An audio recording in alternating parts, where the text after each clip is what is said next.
I never thought I'd be the kind of person who'd spill her entire life online, but here I am. I'm Marissa, 31, and this is the story of how I was erased by my own family and how they came crawling back when the empire they built on favoritism started to crack. This story isn't just about betrayal. It's about becoming who you are when the people who should love you the most treat you like you're disposable. Let me paint the picture for you. I grew up in a modest town just outside St. Louis. Think quiet sidewalks, potluck Sundays, and the kind of neighbors who know way too much. My parents owned a mid-sized Italian restaurant, La Vecchia, a family-run place that meant everything to them. Or rather, to my sister Ashley. Ashley is 4 years older than me. To say she was the golden child would be an understatement. She was the sun in our family solar system, and I was just a distant rock orbiting unnoticed. It didn't matter what she did. A decent grade, a piano recital, a new boyfriend, everything was met with applause and confetti. Meanwhile, I could quietly win the regional math Olympiad, and the only thing I'd hear was, "That's great, honey. Now help Ashley set the table." Ashley was bright, sure, but she also knew how to perform, always smiling, always charming, always turning every moment into a spotlight. And my parents, they ate it up, especially when she got into one of the top business schools in the country. They paid for everything: tuition, off-campus, apartment business trips, even her networking weekends in Vegas. All of it. And me, I loved tech. I studied computer science, hustled through college with 2 jobs, and left with honors. No handouts, no parade, no family dinners in my honor. Just "that's nice, sweetheart," before they returned to scrolling through Ashley's graduation pictures on Facebook.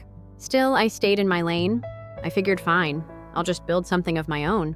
Fast forward a few years, I'm working in digital project management, doing all right, but hungry for more. I wanted to grow, to lead, to eventually run something of my own. So I decided to apply for an MBA. A good one, the kind that opens real doors. The price tag, astronomical. But I thought maybe this time, just maybe, my parents would support me. Not cover everything. Not even most. Just co-sign a loan or help with a fraction. They had done it for Ashley. Why not me? So one night after dinner, I told them about my plans. The moment I brought up tuition, I swear the room shifted. My dad looked like I'd asked for a kidney. My mom's smile froze. Their answer, "No, we're focused on expanding the restaurant now." They wouldn't even co-sign a loan. I tried to stay calm. "You funded Ashley's entire degree. Why can't you just help me get started?" And my mom? She actually said Ashley's education was an investment in the family.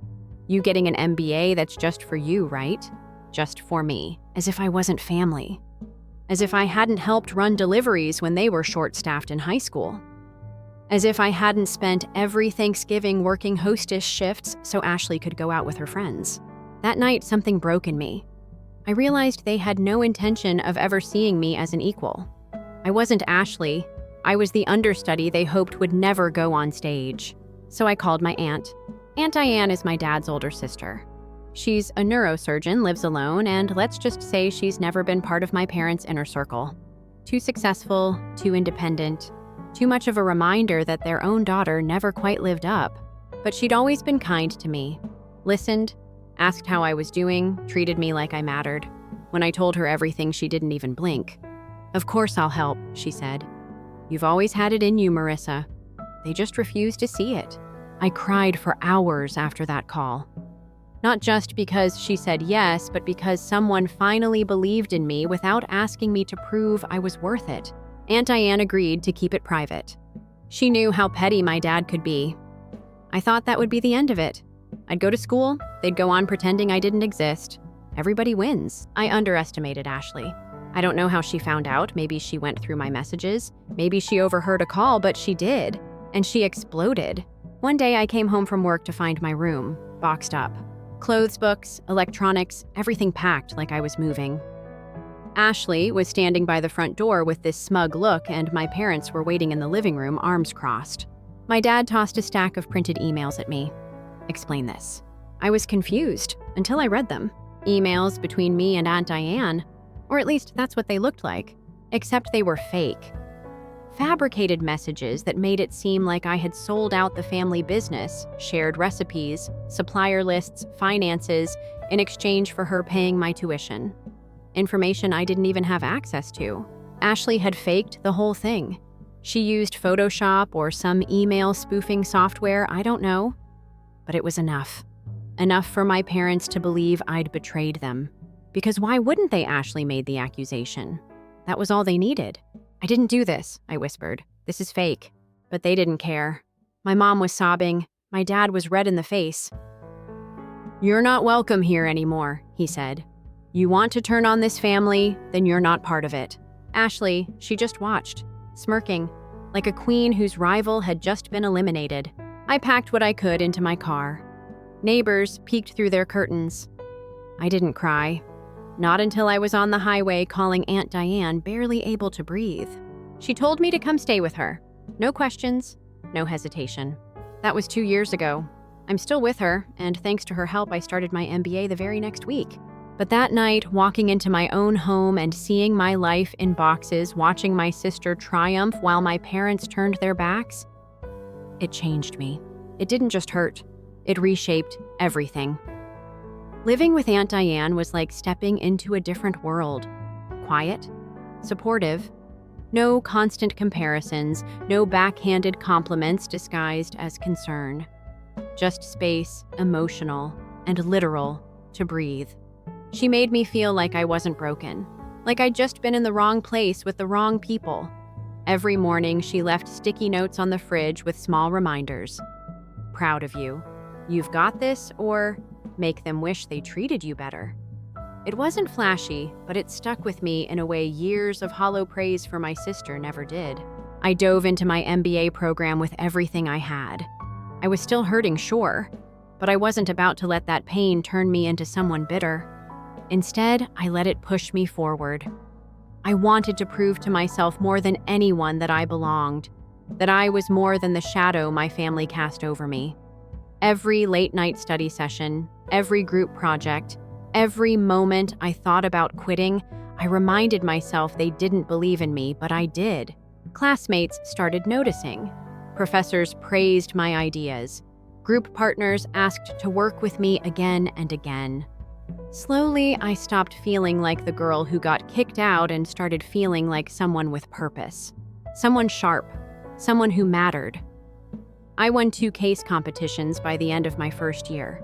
Even landed a summer internship at one of the top consulting firms in the country. My name was finally being associated with excellence, but this time on my own terms. Meanwhile, Aunt Diane became more than just my safety net. She became my family. The kind you choose, not the kind you're born into. We had a ritual Thursday night takeout and long conversations. She shared hospital stories that were equal parts hilarious and horrifying. I'd tell her about classmates who didn't know how to format PowerPoint slides, but somehow thought they should lead every project. She'd listen, laugh, give advice without lecturing. It felt real, honest, equal. It wasn't all sunshine. There were nights when I woke up from dreams where I was back in that living room, Ashley standing with that smug look, my parents calling me a traitor.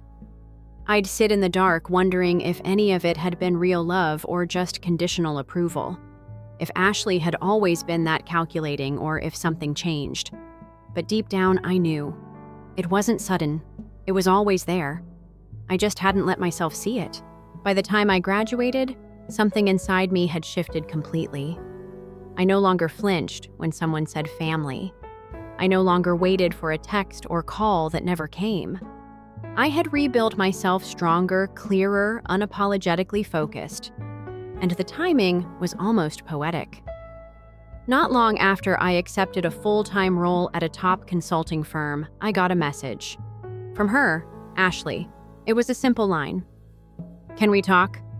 I didn't respond right away. I stared at the message for nearly 10 minutes, unsure what to feel. Was it another trap? Was she here to gloat, or was this the moment where somehow reality had finally caught up to her? Curiosity got the better of me. I agreed to meet in a public place, no chance of another ambush. We sat outside a cafe. She looked different. Not bad, just worn out. Less polished, more real. hair pulled back without effort, clothes practical, not designer. The sparkle that used to follow her everywhere had dimmed. She didn't waste time. "I need your help." No hello, no apology, just desperation dressed in pride. I didn't say anything. I let the silence stretch. She shifted uncomfortably. "The restaurant. It's not doing well. Actually, it's falling apart. Mom and Dad, they're barely holding it together. The expansion they did, disaster.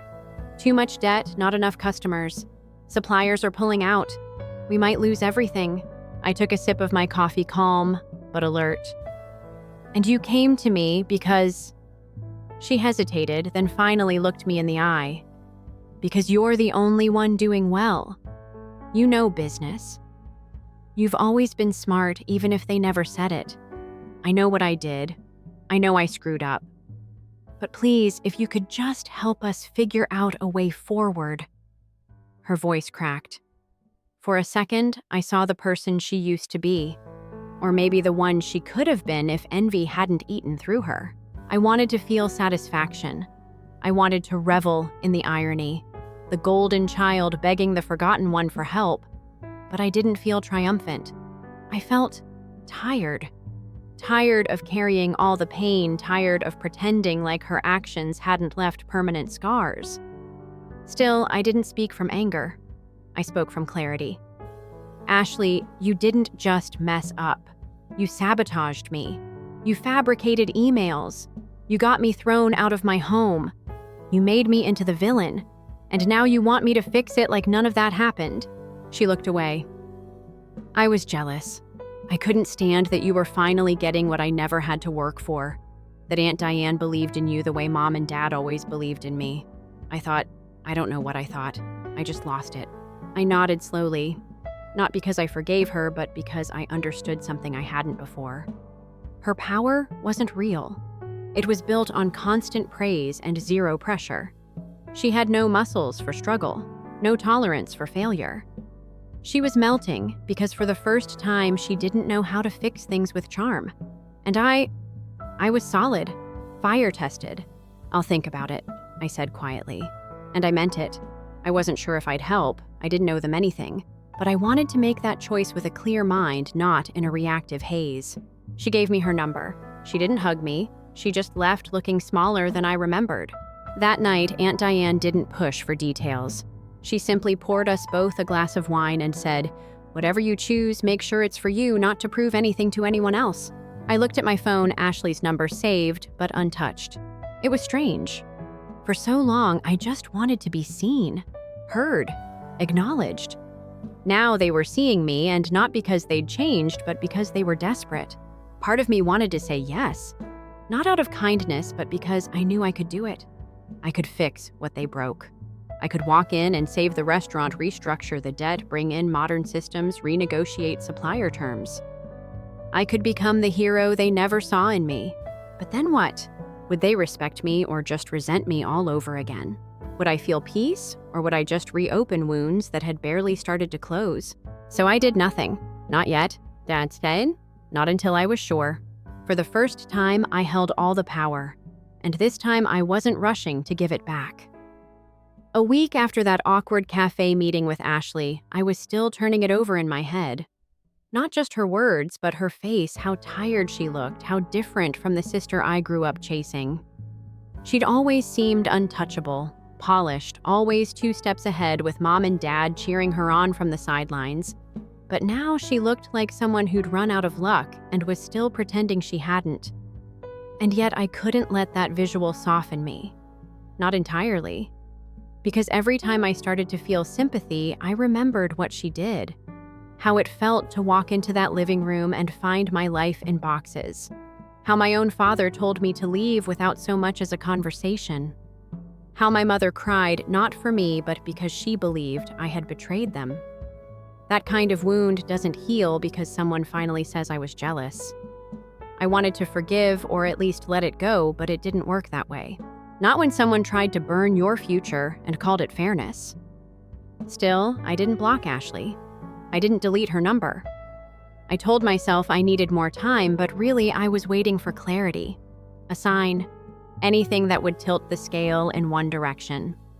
That sign came in the most unexpected way at work. It was a Thursday afternoon, and I was in the middle of prepping for a client pitch when my assistant buzzed through. "There's a couple asking to see you," she said. "They say they're your parents." I froze. My parents. At my job. At my place of work, where I had built a whole new identity separate from everything they'd erased me from. I could barely feel my hands as I walked toward the lobby, each step heavier than the last. And there they were, sitting quietly on one of the blue waiting chairs. Smaller than I remembered. Older. Weaker. My dad's shoulders were hunched, and my mom's face looked like it hadn't seen sleep in days. Their eyes met mine, and for the first time in years, they didn't look like they were evaluating me. They looked lost. "We need to talk," my father said, his voice quieter than I'd ever heard it. I didn't want to have this conversation at work, so I led them to a nearby coffee shop. The walk there felt surreal, me in my tailored suit, heels clicking confidently against the pavement, them shuffling along behind me like the weight of the past 3 years had finally caught up. When we sat down, I didn't offer small talk. I waited. If they wanted something, they'd have to say it. My mother spoke first. "We made a mistake," she said. Her voice shook. "We shouldn't have done what we did to you. We were wrong." I stared at her, unsure how to respond. Not because I didn't want to, but because for so long I'd imagined this exact moment, and now that it was happening, it didn't feel real or satisfying. There was no sense of victory, just a quiet emptiness, like someone had knocked the wind out of me without touching me. My dad leaned forward. "We need your help," he said. That was the real reason. I could feel it coming like a storm in the distance. "The restaurant is collapsing. The loans we took for the expansion, they're bleeding us dry. And we made some decisions that, well, we're not proud of." I raised an eyebrow. "What kind of decisions?" He hesitated, then admitted things I never thought he'd say. They had skipped tax filings, paid some suppliers under the table, looked the other way when certain health codes weren't followed. "We were desperate," he said. "We thought we could fix it before anyone noticed. But now, we're in too deep." My mom reached for my hand. I pulled it back. "You want me to fix this?" I said flatly. "You want me to put my career, my name, and my future on the line for the people who kicked me out over fake emails? We thought you had betrayed us," my mom whispered. "We didn't know what to believe." "You believed, Ashley," I replied. "That's all you've ever done." They didn't argue, and that said more than words could have. I sat back in my chair and looked at them not as my parents, but as people. People who had made choices. People who had chosen Ashley over me every single time. Now they were sitting in front of me, stripped of their certainty, asking for something they had never once given me grace. But the thing is, forgiveness isn't a button you push. It's a door that opens only if the hinges haven't rusted shut. I looked at them and thought about everything I'd built. The job I loved, the confidence I'd earned, the respect I carried with me into every meeting, every conversation. Did I really want to risk all of that? I stood up slowly. "I'm sorry," I said. "But I can't help you. Not with this. Not at the cost of everything I've worked for." My dad's face darkened. "You'd let us lose everything." "No," I said. "You lost everything when you believed I was disposable. You just didn't know it yet." They didn't follow me when I walked away. They sat there silent. I don't know if it was shame or shock. Maybe both. Back at work, I buried myself in spreadsheets and numbers, pretending everything was fine. But my heart was racing. That confrontation took more out of me than I expected. It wasn't just about business, it was about boundaries, about reclaiming the part of me that had always wanted their approval, and finally realizing I didn't need it anymore. But the story didn't end there. 2 nights later, I got a voicemail from Ashley. Her voice was trembling. "I told them you wouldn't do it," she said. "I told them they had no right. But now they're talking about dragging you into it, saying you were part of the expansion planning years ago, that you helped with the supplier list. They're panicking, Marissa. I think they're going to throw you under the bus to save themselves." I didn't sleep that night. Not because I was afraid, but because I was furious. After everything, they were still willing to lie to protect themselves. They had nothing left, but still chose cowardice. That's when I realized this wasn't about family anymore. It was about survival, mine. If they wanted to play dirty, fine. But I wasn't that girl anymore. I didn't cry. I didn't scream. I started gathering documents, emails, bank statements, anything that could prove I had no involvement in their business decisions for the last 3 years. Aunt Diane helped me review it all. She even called in a lawyer friend just in case. I wasn't going to let their desperation destroy what I'd built. I thought of all the years I spent wishing for their praise, wishing they'd see me. But now I didn't want their admiration. I wanted peace. And if that meant burning the last bridge between us, so be it. They called again and again, left voicemails ranging from pleading to threatening, but I didn't answer. Because I finally understood something. I wasn't their backup plan. I wasn't their safety net. And I wasn't the same girl who begged to be seen.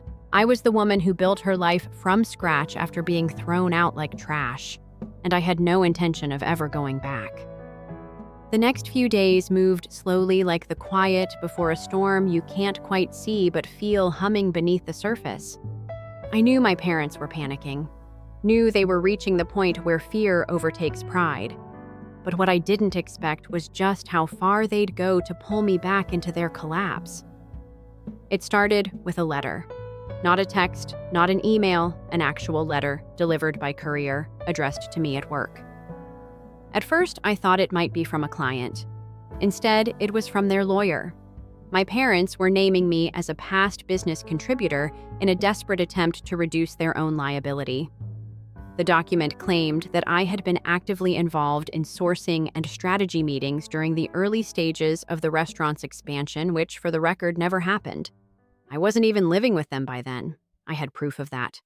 Leases, school records, work emails with timestamps. But facts, I realized, weren't the point. They weren't trying to win with truth.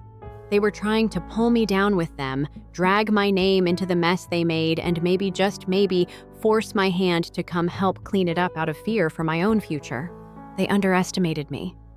Again. I didn't panic. I got quiet. Focused. I called Aunt Diane's lawyer friend, the one who'd already looked over my files. We arranged a meeting, and within a few hours, I had a formal statement, drafted one that denied any involvement, laid out a clear timeline of my departure from the family home, and included every receipt and record that proved I had nothing to do with their decisions. I submitted that statement to their attorney and made it very clear that any further attempt to misrepresent me would result in legal consequences. My name was no longer theirs to use. That same night, I sat with Aunt Diane in the living room, both of us quiet, the weight of everything still settling. She poured us each a glass of red wine and said simply, "You did the right thing." But I know it doesn't feel like victory yet. And she was right. It didn't feel like anything, really. Just clean, cold, like scrubbing your hands raw after handling something rotten. Then came the fallout. The city shut down the restaurant for a health inspection. Word started spreading in the local business community. A few weeks later, I got an update from a mutual friend back home. Suppliers had pulled out completely. Their liquor license was being reviewed. Rumors about tax evasion were circulating. The empire they built on blind favoritism and denial was crumbling. But I wasn't celebrating. I wasn't watching the chaos with popcorn. I was working. Head down, eyes forward. I had presentations to deliver, deals to finalize, and a team that relied on me. Every time I walked into a conference room, I reminded myself who I had become, not out of revenge, but out of necessity. I had rebuilt myself from nothing, and no family implosion was going to shake that foundation. Still, silence didn't last forever.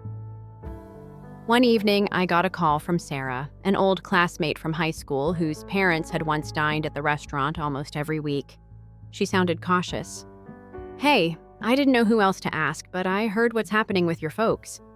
And well, there's this online thread people are talking. Your name came up." My stomach turned. She texted me the link. A small local blog, something I'd never heard of, had published an anonymous submission accusing me of turning my back on my family in their hour of need. It painted me as selfish, ungrateful someone who used her education to abandon the people who made her. I read it twice, then a third time. The writing was too familiar. It wasn't Ashley. It wasn't even subtle. It was my mother. Her phrasing, her guilt-wrapped logic, her voice behind every line dripping with shame disguised as love. They had gone public. I could have responded. I could have sent the blog owner all the evidence, written my own statement, exposed everything. But I didn't. I let the silence speak for itself. Because people who knew me, really knew me, already understood. And the ones who didn't, I wasn't trying to convince them. I wasn't trying to win a PR war. I was protecting my peace. I deleted the link and moved on. A few days later, Ashley called again. I answered this time. Her voice was hollow. "They're saying they might sell the house," she said quietly. "They're losing everything, Marissa. Dad's blood pressure is through the roof. Mom won't get out of bed most days." I didn't think they'd go this far. I stayed quiet. Let her speak. "I just wanted you to know. I didn't write that article. I tried to stop her. But Mom says you betrayed the family. That you owe them." The words hung in the air like smoke from a fire long extinguished but still smoldering beneath the surface. "Do you believe that I asked her?" There was a pause. "No," she said. "Not anymore." That should have made me feel better. But it didn't. Because after everything, after years of playing second best, being erased, being punished for choosing myself, this was still about what they believed. About who they saw as worthy and who they didn't. About how their entire idea of family was conditional, built on obedience and loyalty, but never on fairness. Never on truth. I thanked Ashley for the call, but we both knew there was nothing left to say. I wasn't coming back. Not to save them. Not to explain myself. Not to carry their guilt for them. That chapter was closed. But I wasn't finished. Because while they were spiraling, I was finally steady. For the first time in my life, I wasn't defined by their decisions. And I intended to protect that at all costs. The next morning, I made one more call. Not to Ashley, not to my parents. I called a contact from a client engagement, someone in local compliance and enforcement. I didn't give them gossip. I gave them documents, the truth. Not to hurt my parents, but to protect my own name from being dragged any further into the mud. To make it clear legally and publicly that I had no role in their collapse. I didn't enjoy doing it. But I knew if I didn't stand up now, they'd keep pulling me down with them. The investigation started quietly, then quickly. Within days, there was another notice posted on the restaurant's door. By the end of the month, the place was closed indefinitely. Aunt Diane and I sat on the patio that evening, sipping tea in the crisp fall air. She didn't say I told you so. She didn't say anything, actually. She just handed me a small folder. Inside was a travel itinerary. A vacation. Just the two of us. Somewhere warm. Somewhere far. "You need space to breathe again," she said simply. "You did everything right. But that doesn't mean it didn't hurt." And she was right. Again. Because even when you're justified, even when you protect yourself, even when you walk away with dignity, letting go of family never feels like winning. It feels like survival. And I was tired of surviving. I was ready to live. The morning after Aunt Diane gave me the folder, I sat on the edge of the bed and stared at it for a long time. I wasn't used to the idea of taking a break just for the sake of it. My entire life had been one long sprint, either trying to catch up, keep up, or run away. But now the chaos was behind me. The storm had passed, and I didn't know what to do with the silence. That realization scared me more than I expected. Because once there's no one left to fight, you're forced to look in the mirror and figure out who you actually are, without guilt, without resentment, without the fire of proving people wrong keeping you warm. We went on that trip. A quiet coastal town, the kind where everyone says good morning and the air smells like salt and sun. It wasn't glamorous, and it didn't need to be. I walked barefoot on the beach, sipped coffee by the window, and let myself exist without expectation. Diane didn't hover. She just let me be. Sometimes we sat together and said nothing at all, and those silences felt more comforting than any apology I'd ever begged for. It was in that calm that I realized I didn't need closure from my family. I was my closure. I'd already written the ending when I walked away and chose peace over participation in their dysfunction. But healing isn't always peaceful. It comes in flashes, memories that sneak in while you're doing something mundane like tying your shoes or washing your face. I'd think back to little moments that didn't seem like much back then, but now made sense. Like the time in high school when Ashley got a speeding ticket and my parents scrambled to take care of it. But when I chipped my tooth in gym class, I waited 3 months for a dental appointment. Or the way they always introduced her as our future CEO while I was just our other daughter, the one who likes computers. 1,000 small dismissals that stacked up into one big truth: I had never really been seen. Not for who I was. And yet despite that, I had found people who did see me. Professors who pulled me aside after class and said, "You're sharp, don't dim that." Colleagues who gave me real opportunities without asking me to shrink. Friends who called just to say, "I was thinking about you today. You're doing great." And most of all, Aunt Diane, who without ever asking for anything in return, gave me the kind of support that transforms someone from surviving to living. I returned from that trip different. Lighter, more grounded. Back at work, I noticed I carried myself differently. I wasn't afraid of stepping into a room full of executives. I didn't shrink when someone questioned my ideas. I spoke with clarity, calm. I had earned my place, and I no longer felt the need to defend it. That shift didn't go unnoticed. 2 weeks after we got back, my manager asked me to take on a high-visibility client, a project with a lot of moving parts, a tight timeline, and a team that needed direction. Old me might have hesitated. New me said yes without blinking. That project became a turning point. I led the team, smoothed out miscommunications, negotiated vendor changes, and brought the entire thing in under budget and ahead of schedule. For the first time, people weren't just noticing my work, they were admiring it. My name started showing up in leadership meetings. One of the partners pulled me aside and said, "You're going places, stay sharp." It was the kind of praise I used to daydream about hearing from my parents. And strangely, now that I had it from someone who mattered, I didn't crave it from them anymore. Around the same time, I began mentoring a younger analyst named Jada. She reminded me of myself, quiet, observant, too polite in meetings.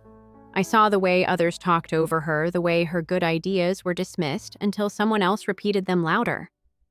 I pulled her aside one day and said, "Don't wait to be invited to the table. Take your seat. You've earned it." Her eyes widened like no one had ever told her that before. And just like that, I saw the full circle moment. I wasn't just surviving my story anymore. I was rewriting it, passing down the kind of encouragement I never got when I needed it most. And then one night, while scrolling through emails, I saw something unexpected. A message from my mother. The subject line was simple: "We're sorry." I clicked on it without expectation. The body of the email wasn't long. It was awkward, hesitant. She said they never realized how deeply they had hurt me, that they were proud of me now even if they hadn't shown it, that they regretted how things ended. No mention of Ashley, no excuses, no requests, just words. I didn't reply. Not because I wanted to punish her, but because I no longer needed her validation to feel whole. Her regret came too late to change anything and just early enough not to reopen the wound. It wasn't hate I felt, just distance, like the kind that forms when you outgrow a room you used to live in. That's how it felt now when I thought of them distant, like they belonged to a version of my life I no longer inhabited. Aunt Diane asked me if I was okay after reading it. I nodded. Yeah, I'm more than okay. Because I was. I had my own rhythm now, my own rituals, Saturday hikes, Sunday breakfasts at the same corner cafe, Tuesday night book club with people who knew my favorite drink, my favorite authors, and never once compared me to someone else. Slowly, I was building something that looked a lot like a life, and it was mine, unborrowed, undiscounted, and undeniably earned. I kept the email. I didn't archive it, didn't delete it.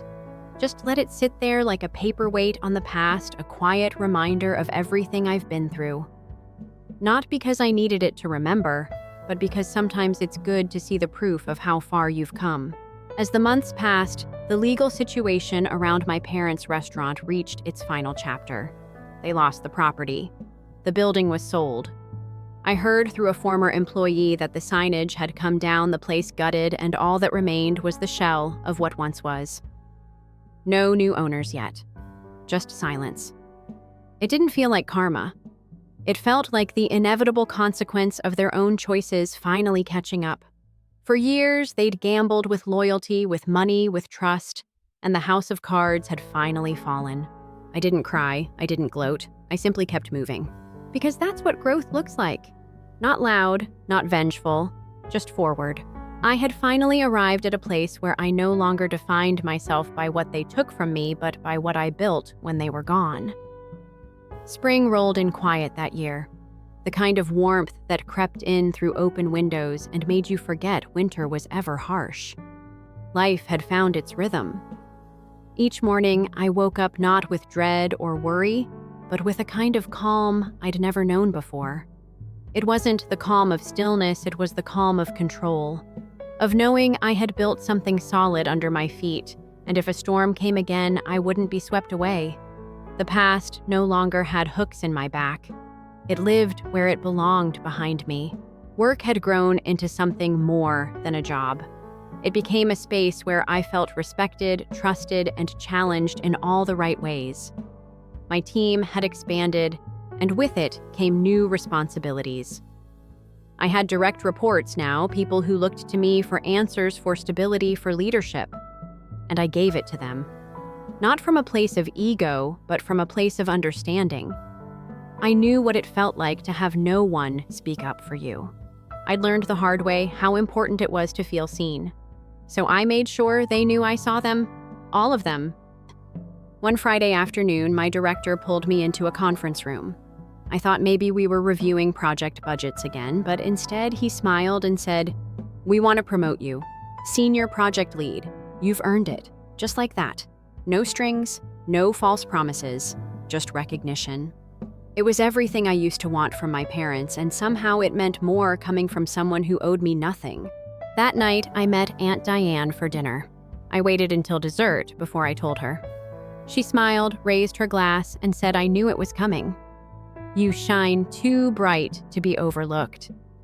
I laughed, and for the first time in my life, I believed it. Not because someone said it, but because I could finally see it myself. I'd spent so long trying to prove I was worthy. Now I simply knew I was. A few days later, I received a letter in the mail. No return address, but I knew the handwriting. Ashley. The envelope was thin, folded neatly, with no dramatic buildup, just a few paragraphs that sounded different than the girl who once lied and watched my life fall apart without blinking. She didn't beg. She didn't try to explain things away. She just wrote, "I'm sorry again." Not just for what I did, but for not stopping it sooner. I don't expect anything. I just wanted you to know I finally see it. All of it. I read it twice, folded it back, put it in the same drawer as my mother's email. I didn't respond. I didn't throw it away either. Forgiveness. I've learned isn't something you give for their sake. It's something you offer when you're ready to let go for yourself. I wasn't there yet. Maybe one day, but not now. And that was okay. With time, the noise faded. The whispers from back home stopped. The blog post disappeared. The restaurant was bought, turned into something new. I passed by once when I visited a client near my old neighborhood. The sign was different. The windows redone. You wouldn't know it had ever belonged to my family unless you remembered the ghost of what once stood there. I didn't go inside. I didn't need to. Somewhere along the way, I realized that healing isn't a single moment, it's 1,000 quiet decisions to keep going. It's choosing not to answer calls that reek of old guilt. It's skipping holidays that used to hurt more than help. It's saying no without explaining yourself. It's surrounding yourself with people who don't need you to shrink to feel tall. People who clap when you win, who don't compare, who don't control. That's what family feels like now.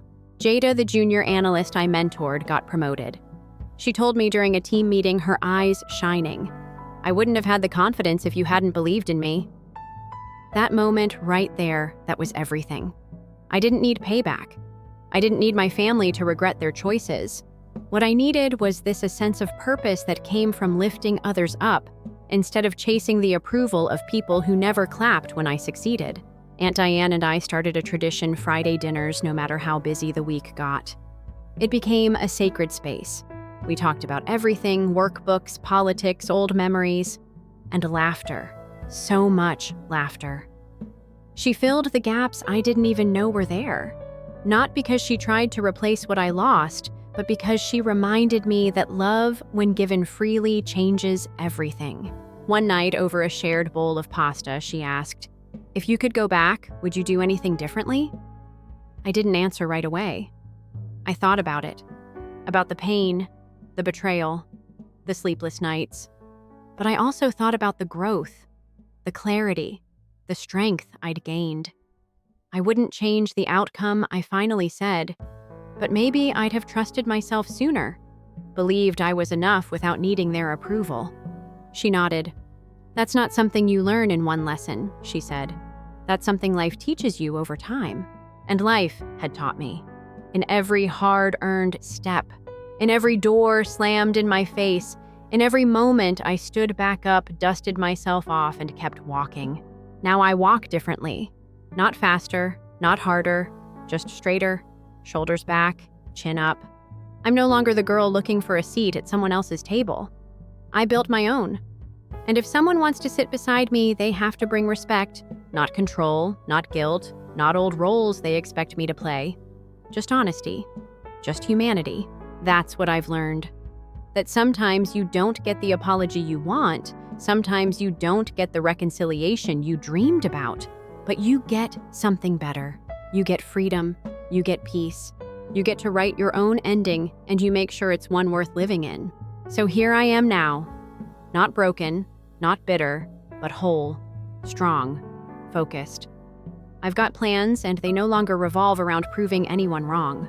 They're about building something right. For myself, for the people I mentor, for the life I get to live on my own terms. If anyone's still out there who feels like they've been cast aside, made invisible, told they're too much or not enough, hear me clearly, you are not the problem. You don't have to keep proving your worth to people who can't or won't see it. You can walk away, you can heal, you can thrive, and when you do, you'll realize something powerful: your past didn't define you. Your response to it did. This is my ending. Not a perfect one, but it's mine. Built from truth, from resilience, and from the kind of strength that only comes when you've been torn down and refuse to stay there. Thank you, Aunt Diane, for being the lighthouse when I lost my way. And thank you, self, for never giving up. Here's to peace. Here's to power. Here's to letting go. And most of all, here's to never going back. Story 2. My sister took over my room, pretended to have stage 3 cancer, and got me accused of being a narcissist. I thus used 17 audio tapes to catch her lying. I always wanted to be best friends with my elder sister Mia when I was growing up. I based every purchase I made on her wardrobe, and if she took up a hobby, I would do the same. However, she started to view me as her biggest enemy rather than wanting to be my best friend. Every time she came home, I imitated her.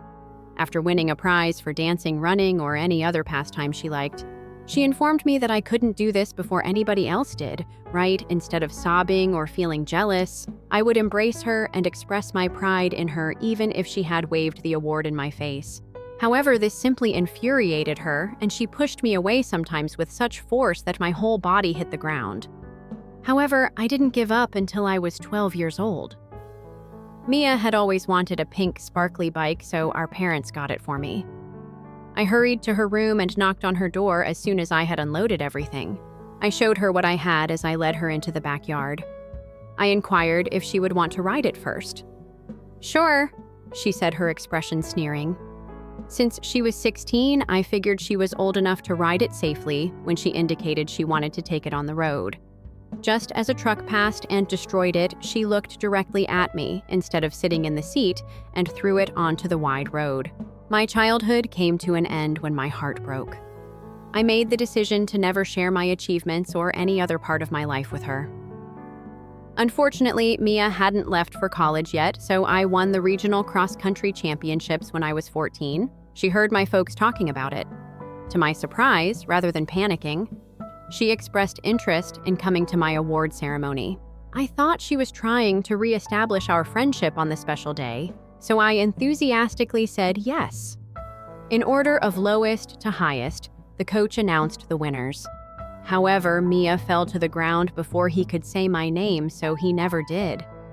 Everyone went to look at my family and inquired about her well-being. It wasn't until you heard the ambulance sirens outside that she woke up once again. "Oh, I apologize to everybody." She jolted to her feet. "Simply put, I didn't eat enough today." When they learned she was okay, everyone felt relieved. I gave an eye roll. From there, I concealed nearly every aspect of my existence from my father's sister and other family members. It made life more isolating, and when I got good news, I had to fight the want to run to my parents. I was accepted to an Ivy League university when I was 17 years old. Before I did, my parents found the acceptance letter. My mother said, "Honey, we are so proud of you," when I got home. As soon as they received my admission letter, they started taking photos of me to share on social media. And since Mia couldn't ruin it, I allowed them to be happy for me for the first time in years. However, I was wrong again. When I woke up the next morning, my parents had stormed into my room and thrown all of my possessions in black trash bags. "Your sister recently received a stage 3 ovarian cancer diagnosis. She will require a room for sleeping and another for her possessions." My father was crying, and my mother's voice was trembling. She was acting, and I knew it. All I wanted was some proof. Later that day, Mia grinned as she went home. It's funny that she had completely bald hair because only a month ago I saw a picture of her hair blowing in the wind on her account. Despite the fact that the cancer was wearing her down, she lay down and slept. I made her favorite dinner that evening, lulling her into a false sense of security. After I slept on the couch for 2 weeks, Mia celebrated her bravery by throwing a party. She extended an invitation to everyone we knew, including a few of the girls in my class. Excellent. I used a fork to tap my Fanta glass halfway through. "Give a speech, Mia. We're quite pleased with you." She started talking right away. She had practiced in the bathroom mirror thousands of times, as I had witnessed. She was halfway through her fake cries when I walked up to her and gave her a hug. I was about to pull away when I took off the bald hat. Her waist was reached by her golden hair. Mia shouted. As everyone understood what was happening, I thought my mother's lungs would shrivel up from the intense gasp. I turned on the TV to its loudest setting. I played a video I had recorded of Mia practicing her speech in front of the mirror while she believed no one was watching. Rather of ultimately confessing to her deception, she hurriedly left the house and drove off. I walked upstairs to my room and left it to my parents to say goodbye to everyone. My mother struck me across the face when I woke up the next morning. "How could you have made Mia feel so ashamed?" "I just gazed at her, my cheeks burning while she battled cancer," my mom said. Mia told them that I had removed her hair pieces. Since she didn't want others to feel sorry for her since she was bald, she had spent thousands on realistic ones. She didn't want to flaunt her wealth by admitting that she could buy such costly extensions. I didn't think my parents would believe that story, but they did. When I brutally revealed that their cancer-stricken daughter had hidden hair extensions, they were completely convinced. Over the following few days, things became worse. Mia brought a pile of medical documents back. She had test results, a treatment plan, and appointment cards. I don't know how she got them, but they were real enough to convince my parents. It had looked like a real letter. She then began to accuse me of emotional abuse and of torturing her over her cancer diagnosis. She said that I was trying to make everything about my entrance to college and that I was envious of the attention she was getting. I had an urgent therapy appointment scheduled by my parents. They told the therapist that I required help right away because I was exhibiting symptoms of narcissistic personality disorder. After some initial hesitation, the therapist agreed to see me twice a week after my parents persuaded her. These were hard sessions. I was forced to sit there while this woman asked me why I felt the need to harm my sick sister. She wanted to look into my attention-seeking and jealousy problems. Mia was lying, and I tried to explain, but it just made me seem worse. My denial would be noted by the therapist, who would nod. Mia had taken over the house in the meanwhile. She had planned these little get-togethers where the brave cancer patient would be visited by extended family. She would subtly mention how hard it was to have a sister who wasn't there for you. It's not obvious enough to call out yet, it's enough to make everyone hate me. I started taking pictures of everything. When she uploaded selfies at the mall on Tuesday while claiming to undergo chemotherapy, I took notes every time she made a mistake or contradicted herself. I captured screenshots. I needed something concrete, yet I was building a case. I got home from school late one evening. My laptop's screen was broken and wouldn't turn on when I opened it after working on a big assignment at the library. I had lost all of my coursework. Essays and projects spanning years were abruptly ruined. It appeared as though the keyboard had been trampled underfoot. Mia was in the kitchen brewing tea when I found her. "Technology can be so unreliable," she said with a smile. Then she asked if I had a backup copy of my college application. She was clearly aware of what had happened to my laptop based on the way she expressed it. Over the course of the following week, I put everything back together from memory. I had to request extensions from teachers and redo assignments. While some thought I was making excuses, others actually believed me. My grades started to suffer as a result of the stress. Rumor had it that I was unstable at school. At her own support party, someone told everyone that I had attacked my sister who has cancer. In the hallways, people I had known for years started to avoid me. My lunch table slowly became empty until I was eating by myself. Then I got a letter from the college of my dreams. They wanted to talk about my admission after receiving an anonymous warning about suspicious activity. There had been a complaint that I was harassing a family member who was near death. Before they could confirm my admission, they had to do an investigation. I couldn't prove it, but I was positive it was Mia. Despite her best efforts to remain anonymous, she made a single error. She used specific language from her earlier grievances. Her writing style was instantly recognizable to me. I made the decision to gather evidence in a novel way. I bought small voice recorders and concealed them throughout the house. When she believed no one was listening, I wanted to catch her confessing something. Anywhere she might let her guard down, I concealed them beneath tables and behind picture frames. More was recorded than I had anticipated. I would listen to Mia on the phone late at night, laughing at our parents' lack of maturity. Her voice brimming with contempt as she depicted their nervous faces pierced the thin walls separating our rooms. She would boast to her friends about stealing my room and ruining my plans to attend college, interspersing each admission with sarcastic laughter. She'd even mimic our mother's anxious tone, intensifying it until her buddies cackled on the other end.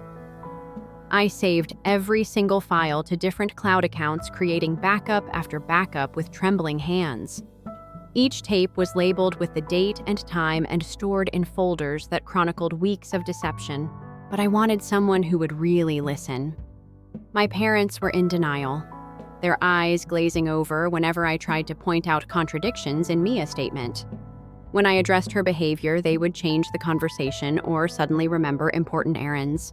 That's when I remembered Aunt Amelia. She'd always been suspicious of Mia, even when we were youngsters catching her and minor lies at family gatherings.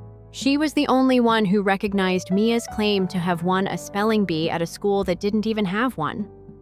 Amelia was 2 hours away, but perhaps she could help. Mia was monitoring my cell phone, so I contacted her from a payphone at school. The phone booth, hidden behind the gymnasium and out of sight, smelled of rust and old gum. The metal receiver felt cold against my ear as I inserted quarters into the slot, my hands groping for the coins. Amelia answered on the third ring, and her pleasant voice immediately made me feel safer. I told her everything as quickly as I could, words crashing over each other like water breaking over a dam. She remained silent for a long time, breathing steadily on the other end before admitting she had feared something was wrong when Mia's cancer narrative kept shifting. It began as lymphoma, then leukemia, and finally a rare variety that changed nomenclature several times. Amelia agreed to visit that weekend. She said she'd pretend it was to support Mia, but she actually wanted to see the proof I had gathered. Her voice kept the steely edge. I recalled from when she aided me with math homework years ago. Finally, somebody believed me. I hung up, feeling positive for the first time in weeks. The bounce in my walk garnered inquisitive eyes from passing pupils. When I returned home on Friday, I realized that my recordings were vanished. Every gadget has disappeared from its hiding locations. The drawer under my desk was empty with dust outlines showing where the recorders had been. The box in my closet has been cleared out. Even my backup USB drives, which I had stored in an old shoe, were missing. Mia sat on the couch, reading a magazine, as if nothing had occurred. Her legs tucked beneath her. Her fingers carefully turned the pages of a celebrity gossip magazine. When I questioned them, she replied she had no idea what I was talking about without even glancing up from her book. She sounded professional and naive, as though she had rehearsed for this. I was now anxious, but I still had my cloud backups. I changed all of my passwords that evening and turned two-factor authentication on for everything. In case she too got into those, I even created dummy accounts with fictitious evidence. Layer after layer of digital protection was created as my fingers swiftly scanned the keyboard. I used security questions that only I could answer, such allusions to books Mia had never read or locations she had never been to, and password managers. On Saturday morning, Amelia showed up with a casserole and a worried expression. Her gray hair was freshly curled, and she wore her nice pearls, which she saved for special occasions. She gave Mia a hug and complimented her on her bravery, noting that her acting skills were superior to anything I had ever seen.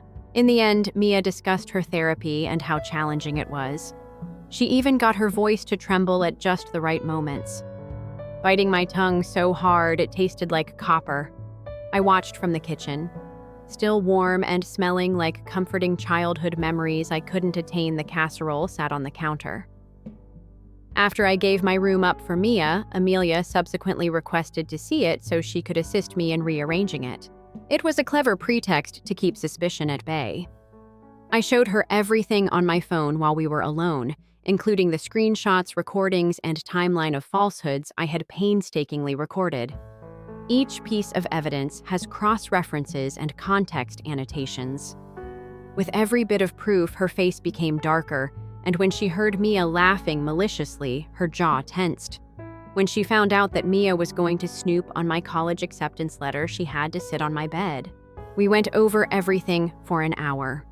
Amelia pointed out inconsistencies that I had missed, such the fact that Mia claimed to have chemotherapy every Monday but was never absent on Tuesdays, or the fact that the watermark pattern in all of her medical papers was the same. She demonstrated to me how the fonts matched flawlessly and the margins were the same even though they were from different offices. Additionally, she pointed out that the medical language was a little off, as though it had been studied online rather than copied from real sources. She had developed an eye for authentic medical documents during her years at a law firm handling medical negligence cases. Amelia promised to talk to my parents, but if we came on too strongly, we had to be careful. They had shut down completely and gone on the defensive. She had witnessed it with her own siblings previously, how people who are emotionally invested in a lie can cause confrontation to backfire. Waiting till dinner, when everyone would be more at ease, was her recommendation. Even though it felt impossible to wait, and my stomach was roiling with anxiety, I consented. We helped Mom in the kitchen and listened to Dad's work stories during dinner, acting as though nothing was wrong. Mia was giving her best performance. Sighing that the procedure had made her less hungry, she shoved food around her plate. For maximum impact, she had cut the chicken into tiny pieces and took exactly 3 little nibbles. My mother sprang up from the table and immediately offered to make her something else. Dad gave her a shoulder rub and complimented her on her strength. He spoke with passion. The created atmosphere in the dining area was overwhelming. "I feel sorry," Amelia began nonchalantly. She asked about the hospital Mia was utilizing and her treatment plan. She spoke in an informal tone as though she were asking about the weather. Regarding privacy and not wanting to overwhelm everyone with specifics, Mia gave evasive answers. Amelia persisted a bit further, saying she had an oncologist friend who could assist. As though she was prepared to make the call, she even pulled out her phone. Mia's, at that moment. She wiped away the false tears to hide my twitches. She answered. She was grateful for the offer, but everything was being handled by her team. In order to write a thank you note, Amelia requested the oncologist's name. Mia's chair scuffed the floor when she realized she had to use the lavatory. She moved slowly, highlighting her frailty using the wall as support with one hand. As she left, Amelia looked at my parents. She asked them whether they had seen Mia at any appointments. According to my mom, they hadn't, due of Mia's insistence on becoming independent. She twisted her serviette in her lap and looked embarrassed. According to Dad, Mia was protecting them from the harsh truth. He clenched his hands on the table. The pressure had turned his knuckles white. He was holding without realizing it. Amelia pulled out her phone and presented my proof to them. At first, they avoided vegetables and turned their heads away as if they were children refusing to look. Amelia insisted on carefully going over every screenshot and recording. She managed to organize them into a presentation that was unquestionably professional. When Mia joked about lying to them, my mother's face became white and her hand sprang to her lips. Within 30 seconds, Dad's expression changed from awe to terror to anger. When Mia came back, we were all looking at her. It was awfully quiet. Only the grandfather clocks ticking in the hallway interrupted.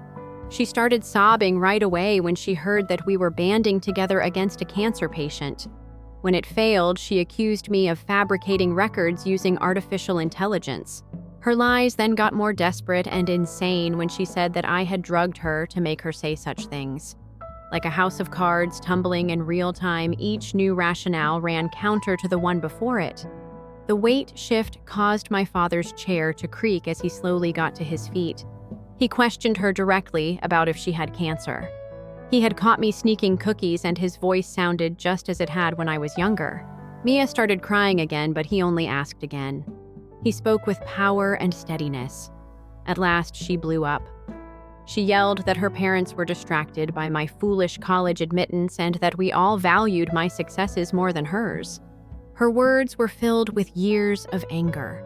The facts came flooding forth. She blamed us for making her feel invisible even though she acknowledged that she was lying about everything. I was given all the credit for imitating her even though she had been the elder sister for years. She said that the only time she felt strong was when she broke my bike. Years of suppressed anger twisted her features. She even acknowledged minor details that I was unaware of. I erased my essays from the family computer, told degrading stories about myself to school children, and concealed my library books to avoid punishment. My mother started crying, her whole body trembling with the sound of her agonizing loud cries. Dad's legs were giving out and he had to sit down again, reaching for the table's edge. His fingers made a moaning sound against the wood. Amelia recorded the entire confession on her phone in case Mia later attempted to refute it. As I watched my family disintegrate, I felt numb, as though I were floating above it all. It seemed absurd that there was still food on the table after all this destruction, but Mia was not finished. She screamed that I had ruined everything and lunged at me. Her claws grabbed my mother's arm when she tried to stand between us. Everyone jolted out of shock when blood poured down Mom's wrist. Like tiny roses, the red drops spread out when they hit the white tablecloth. Mom looked at her arm as though she was unaware of what had happened. Dad took hold of Mia and pulled her back. She was flailing and yelling about how much she hated me, how my birth had stolen her life, and how every achievement I had was intended to make her look awful. Her voice was raw and savage, a terrible blast of years of wrath. Sensing the chaos through the walls, the neighbor's dog started barking. As Dad held Mia, Amelia called 911. Her experience in law kept her focused as she gave the speech in a low voice. Mia was taken by the paramedics when they arrived to take my mother's arm. They were worried that she would hurt herself because she had forced herself into that situation while she was being carried away. She broke down in tears. I am solely to blame. As neighbors peered through the curtains, her voice reverberated through the flickering porch lights of our quiet neighborhood. After that, the home seemed deserted. Mom needed medication and stitches.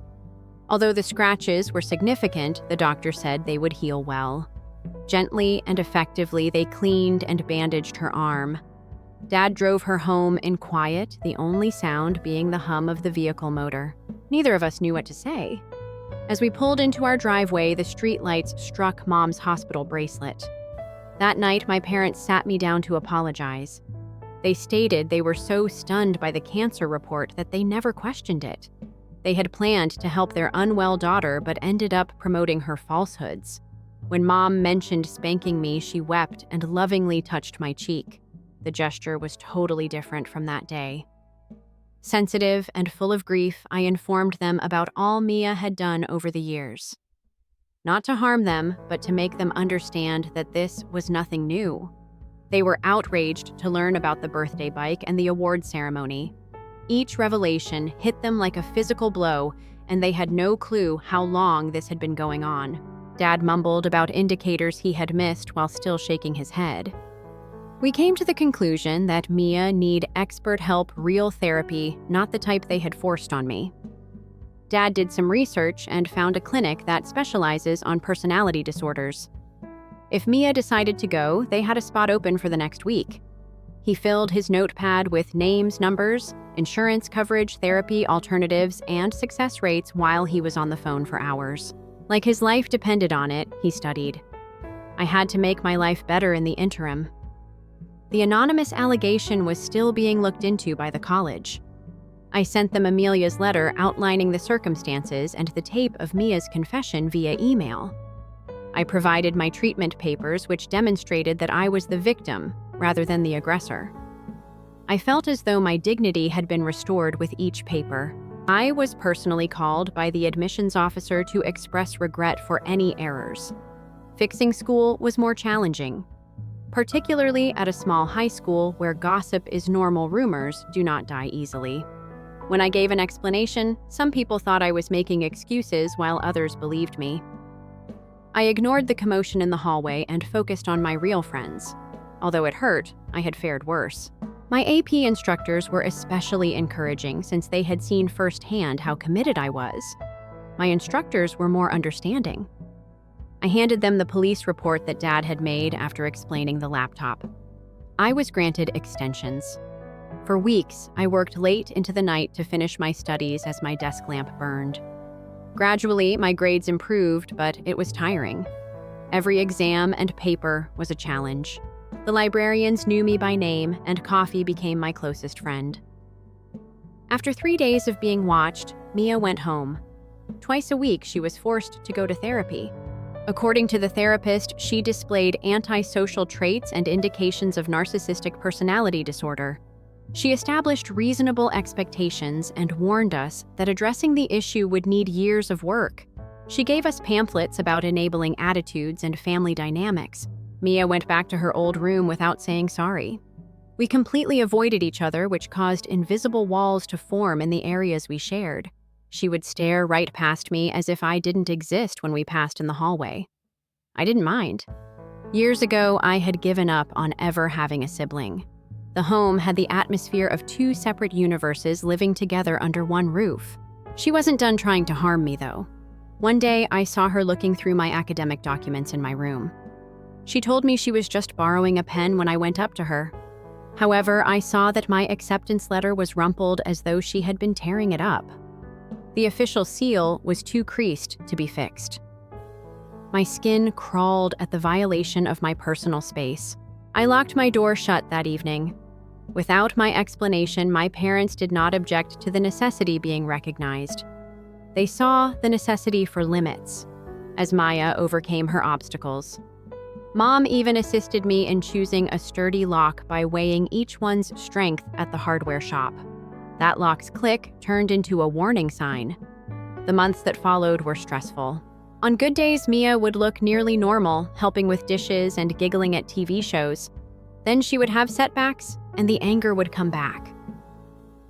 According to her therapist, recovery was not a straight line. We must exercise patience and self-defense at the same time. Dinners with the family become lectures in careful navigation.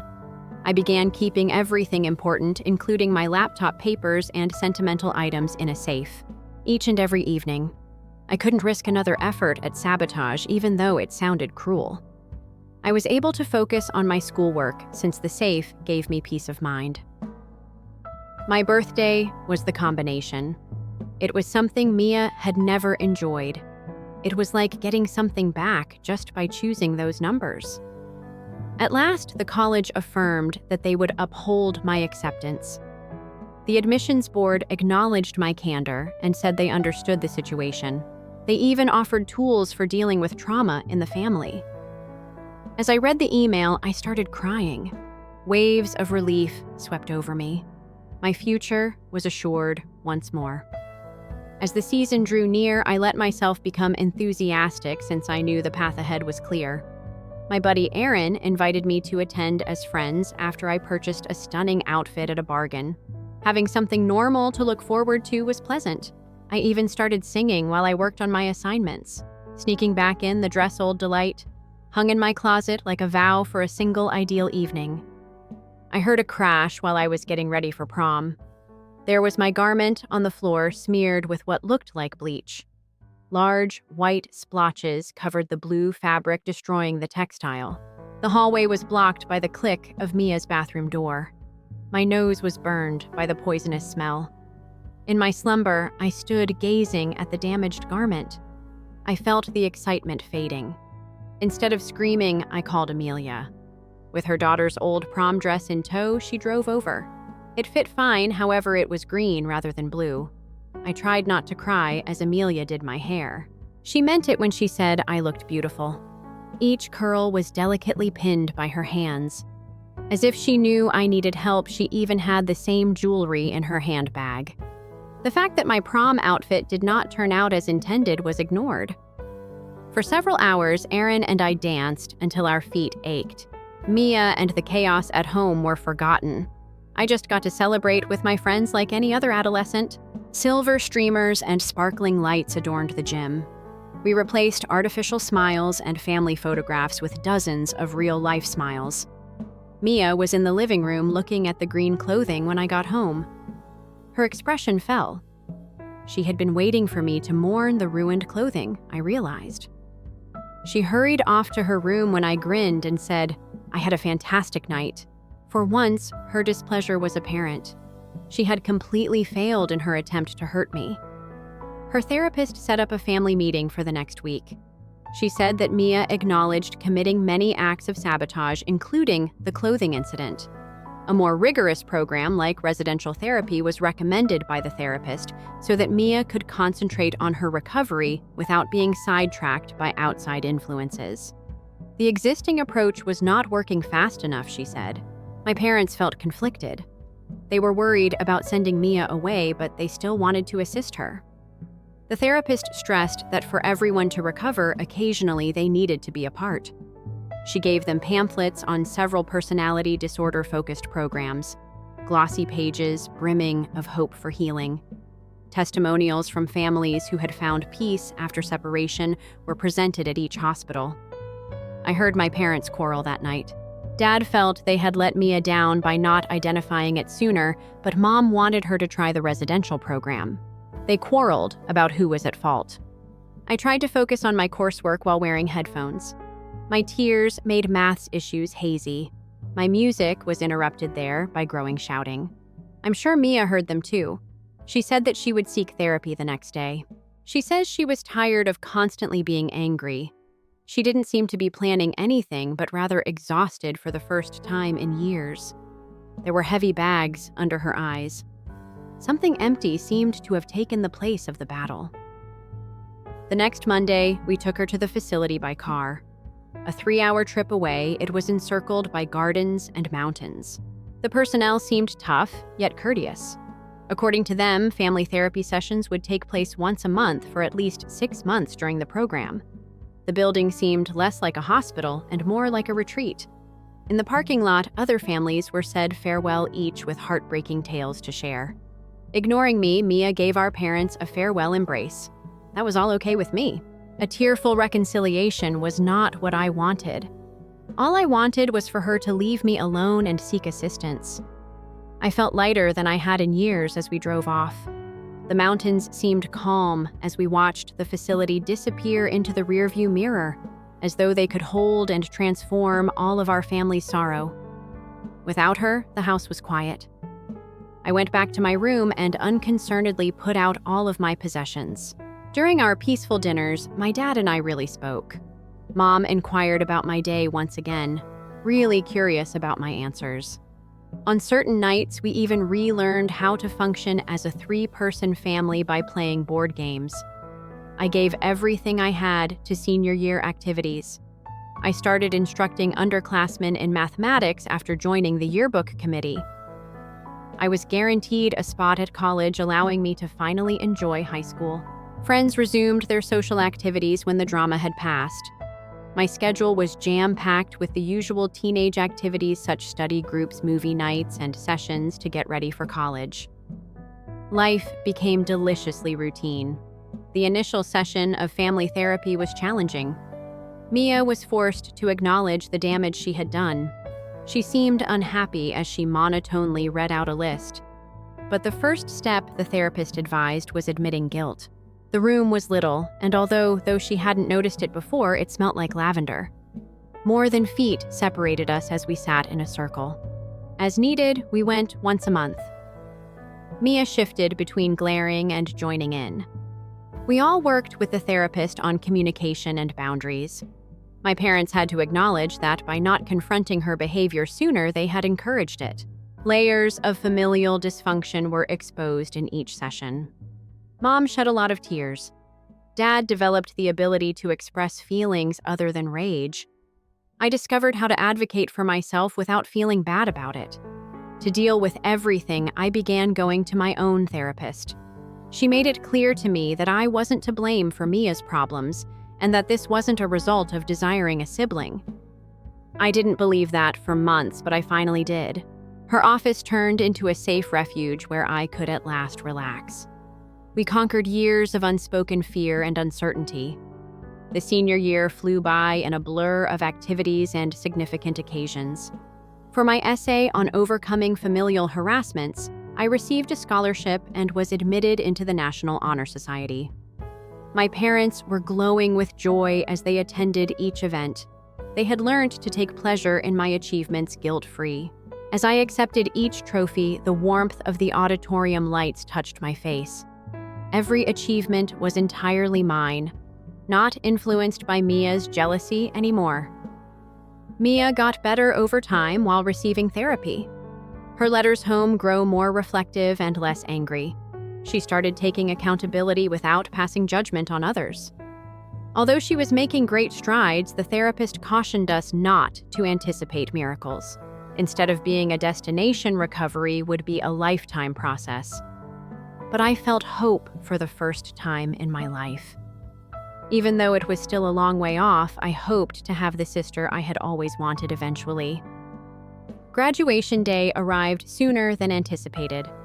My gown and hat stayed crisp under the hot metal, so I woke up early to iron them. My favorite breakfast pancakes with strawberries were already being made by my folks in the kitchen. Dad used to take pictures of everything, including my half-eaten breakfast, much as I did when I was a child. I carefully pushed Mom's hands away from my hair as she fussed over it. Dad wanted good seats, so we departed at 8 Hansura, even though the event was supposed to start at 10 Chishro. There were already plenty of family members with balloons and flowers in the high school parking lot. My friends and I shot about 100 selfies when we noticed them close to the gym's entrance. During the ceremony, everyone remarked on how mature we were in our dresses and caps. My parents were on the third row. Before we had even begun, Mom was weeping. When they revealed my name as the recipient of the scholarship, Amelia was sitting next to them, camera ready. Everyone turned to see Dad yell so loudly. I felt proud instead than ashamed. I found them in the crowd after I had my graduation. Mom started crying more when they all hugged one another. Amelia gave me a card and a check for my tuition. Mom persuaded me to return it, arguing that it was an investment in my future. Dad continued to take photos until my cheeks ached from the smile. We went to my favorite restaurant for lunch. Mom's phone rang halfway through the appetizers. It was a facility for treatment. Mia was eager to talk to me. It had been 2 months since I last heard her voice. My parents looked at me with optimism, but did not press. It was quieter outside, so I relocated the phone there. She went on. "Congratulations on your graduation." She sounded strange. Softer, maybe a little softer around the edges. She genuinely listened to my response when she inquired about my plans to attend college. She made a comment when I informed her about the scholarship. Well done. Not mockingly, but honestly. Despite the little 5-minute talk, it seemed significant. The summer flew by while preparations were made. When Mom and I went shopping for college, she purchased far too many shower caddies. In the driveway, Dad was showing me how to do simple auto maintenance like changing the oil, checking the tire pressure, and starting the battery. I had to practice everything twice because of him. Before I left for school, Amelia planned a farewell party that included all of my favorite dishes.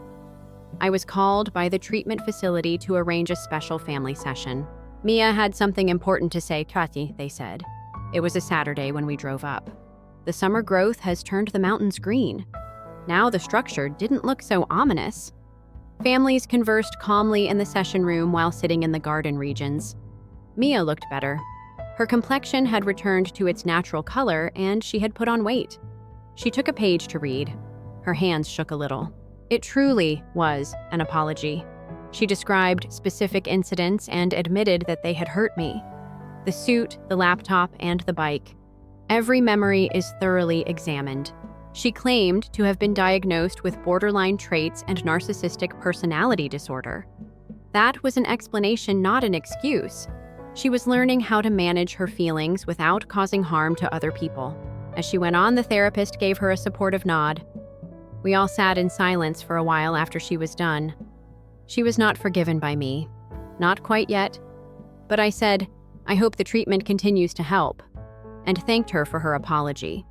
At the moment, it was all I could say. That was perfectly okay, according to the therapist. It was impossible to rush or coerce forgiveness. Everybody had a different recovery schedule. We went to a nearby bistro for lunch. Mia showed up under a staff member's watch. She ate the soup she had ordered. We spoke about weather and safe topics like films. I showed her the email when she asked about my flatmate assignment. According to her Facebook profile, the girl looked respectable. There was silence on the way home. In the front seat, my parents were glancing at each other. Mom concluded by saying that they were pleased with my behavior and that I had grown up beyond my years. I owed Mia nothing, Dad added. My sentiments, whatever they were legitimate. I was packed 2 weeks before college when I made an unexpected discovery.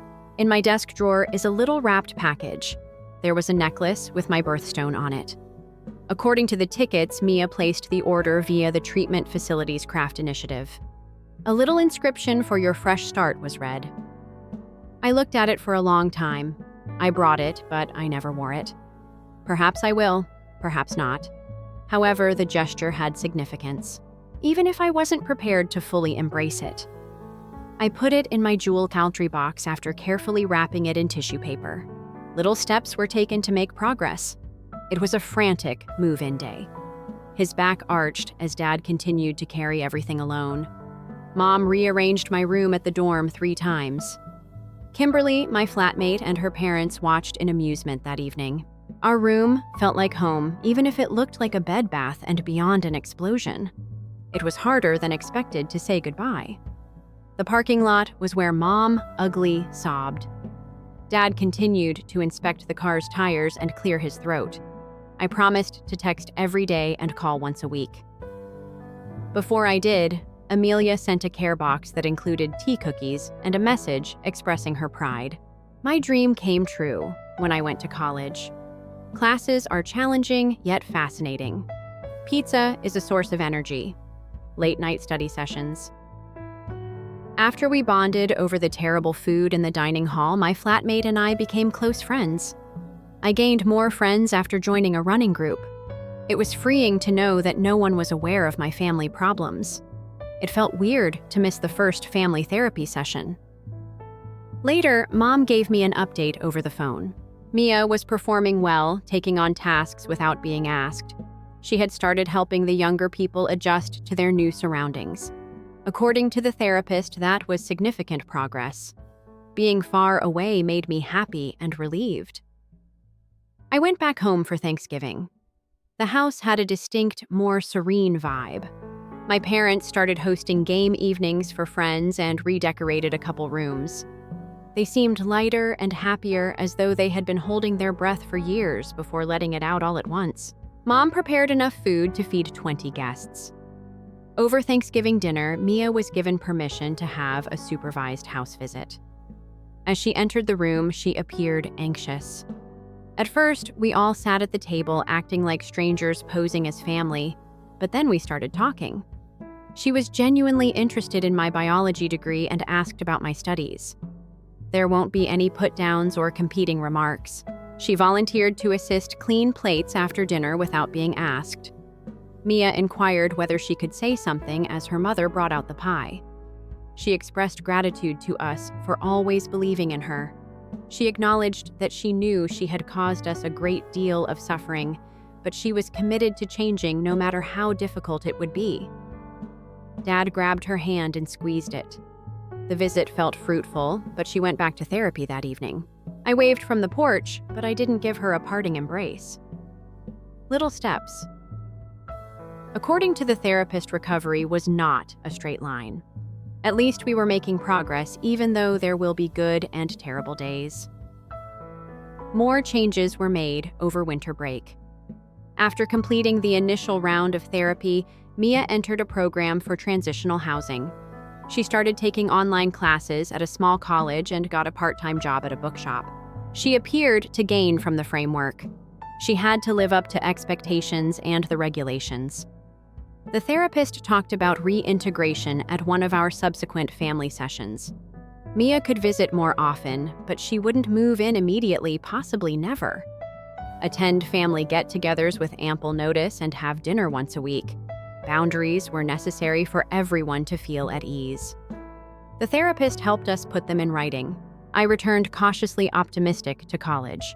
During Parents' Weekend, my parents visited and got to know all of my friends. Mom took pictures of everything, including my dirty dorm room, which made me feel ashamed. Everywhere he went, my dad wore my college sweatshirt. They appeared to be really happy. I will no longer force it. The spring term went so quickly. I received an invitation to enter the honors program after making the dean's list. A letter was framed by my parents. Amelia sent flowers to celebrate.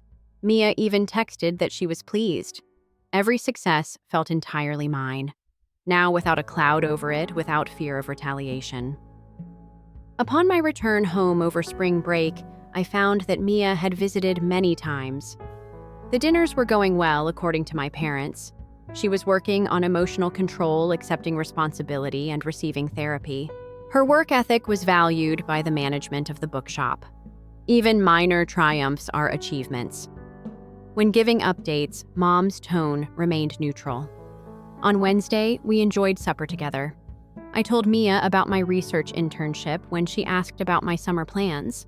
That sounded fantastic to her, so she asked sincere questions about the project rather than searching for weaknesses to take advantage of. She reassured me that I would be okay when I told her how anxious I was. The dinner ended without a hitch.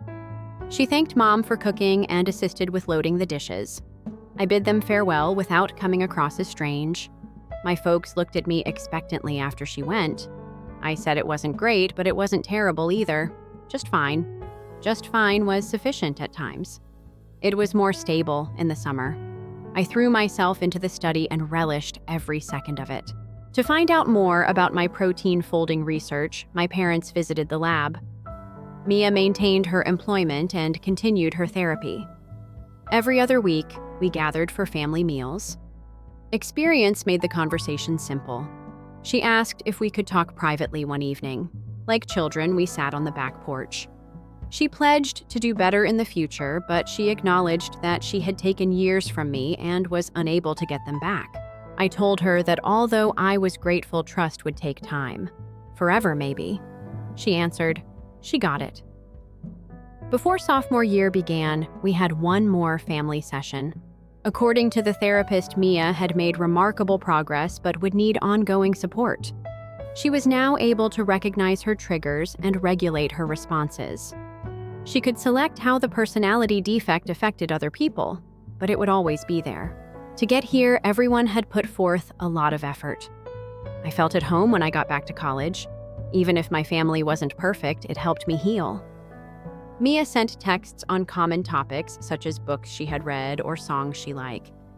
Every time I felt like it, I reacted. In any case, there is no pressure. We were all finding a new beat that suited us. There were new challenges and possibilities during the sophomore year. I finally declared my major and started working with a professor on research. My parents kept in touch to provide information. Mia was doing well and attending more classes. In her therapy group, she had made a number of friends and was making modest progress towards a normal life. Mia had her own studio next to the bookshop when I came home for winter vacation. She really cooked when she asked us around for dinner. Even though the spaghetti was overcooked, nobody voiced any complaints. She clearly enjoyed showing us her place. Everything is tidy and well organized, suggesting a new beginning. We uncomfortably exchanged Christmas presents. It was safe and useful that she sent me a gift card to my favorite store. For therapeutic purposes, I got her a journal. Safe as well. However, we were making an effort. That had significance. Mom took photos of us seated on the couch. Not quite agreeable, but not antagonistic either. It remained quiet for the remainder of the break. Family meals went off without a hitch. Mia behaved well when she went to my high school friends' party. Even Aaron's crude comments made her chuckle. We both said that our relationship was complex but getting better when asked about it. It seemed sincere. One afternoon, while we were alone in her apartment, I assisted her in moving some furniture. We worked without talking while she put on some music. She served tea once we were done, and we settled down on her new couch. She was appreciative that I had given her an opportunity. I brought up my college peers with her in class despite her feeling she didn't deserve it. She listened without comparison or interruption. I said that I was having trouble with organic chemistry. She volunteered to assist. She took it at a community college and performed well, it turns out. We went over my notes for an hour. She was thorough in her explanations and patient. I told my parents about the tutoring that evening. They looked at one another in surprise. Mom thought it was great. My father urged me to establish limits. I said I knew, but if everyone remained healthy, boundaries might progressively change to make room for more connection. Flexibility was important, the therapist had said. With renewed vigor, the spring semester got underway. I texted Mia about our assignment in chemistry. She offered practice problems and top-notch videos. I went from receiving a C to a B+. She remarked that helping me made her feel good since she was contributing something constructive after I thanked her. For once, we set up a weekly schedule of school-related messages and monthly video conferences to go over difficult ideas. She never demanded more contact than I provided, when it took me a few days to react. I wasn't blamed by her. She just bided her time till I was prepared. The regard for boundaries seems to be important. By the end of my sophomore year, we were in a stable relationship. It's feasible, but not near. We could converse without ill intent and share space without tension. She enthusiastically applauded during my academic honors ceremony. There was no drama, no scene, just assistance. I was studying abroad in Spain that summer. Mia gave me travel tips and assisted me with packing. Before everything broke wrong, she had been overseas for a semester. Her guidance on culture shock and homestays was helpful. At the airport, we shared a quick but sincere farewell embrace. Mom shed joyful tears. I sent postcards to Mia and everyone else. They were stored in a box by her. Later, she told me. She wanted to see pictures and hear stories when I got back. She wanted to know about my studies there. For once, I behaved like a normal sister and recalled stuff from previous conversations. With graduate school applications imminent, the junior year got underway. Mia volunteered to edit my personal essay. Despite my hesitation, I agreed. She contributed thoughtfully without trying to sabotage anything. I had overlooked even a few mistakes. She provided me with encouraging and helpful rehearsal assistance when I had interviews. She wasn't a perfect person after years of therapy, but she was able to function without hurting other people. She was still occasionally envious. When I shared good news, I would see glimpses of the previous Mia, but she would apologize and stop herself. Sincere efforts are being made to bring about real change. Mom was genuinely thrilled for me when the acceptance letters started to come in. No fake cancer diagnoses or mysterious illnesses, only praise and questions about my preferred regimen. She even said she would help me move when the time came. I said, "We'll see, but thank you for the offer." As we were ready for the future, senior year went very swiftly. Without making it about herself, Mia went to the graduation. I sat with my parents and applauded when it was appropriate. When requested, I took pictures. They sent me a heartfelt note expressing their pride in my achievements. To be honest, I thought she meant it. We spent more time together that summer than we had in a long time. She took me to IKEA for furniture, built bookcases without complaining, and assisted me in selecting a flat in my new city. Sometimes we even laughed. Real reactions to funny circumstances, not forced or purposeful laughing. She questioned whether we could ever be true sisters the night before I moved. Soon, not just now. After enough time had passed and confidence had been restored. I stated I couldn't guarantee anything, but perhaps I wanted to think it was possible. More than she deserved, she argued, but fair. Together, we loaded the moving vehicle. My parents try to hide the fact that they are emotional. Mia is helpful and realistic. She gave me a small gift, a framed photo of us as kids before everything went wrong after everything had been packed. We were both grinning at the camera sisters who were unaware of what was about to happen. I placed it in my new flat as a reminder that people may change, not overtly, but noticeable. That severe wounds may be healed in families. Even if it took years for forgiveness to occur, it was possible. As I studied two little girls who deserved better than they got, I could see the picture before my desk. These days, Mia and I text frequently, not every day, but routinely. She shares with me her studies and career. I share graduate school anecdotes. From the ashes of what was destroyed, we are constructing something new. It's ours, even though it's fragile and flawed. That could be plenty for now. When I think back on the terrible party where I took off her bald hat, I see how far we've all come. Years of therapy, labor, suffering, and development have led to this point. My parents are beginning to see things clearly. Mia is learning how to survive without causing destruction. I'm learning to keep my options open while protecting myself. Our family isn't what it could have been. The harm is too great for it. However, we are the family that we decide to be. Healing, but scarred. Be cautious, but optimistic. Focusing on the present moment, because nobody can do anything else. For now, that's plenty.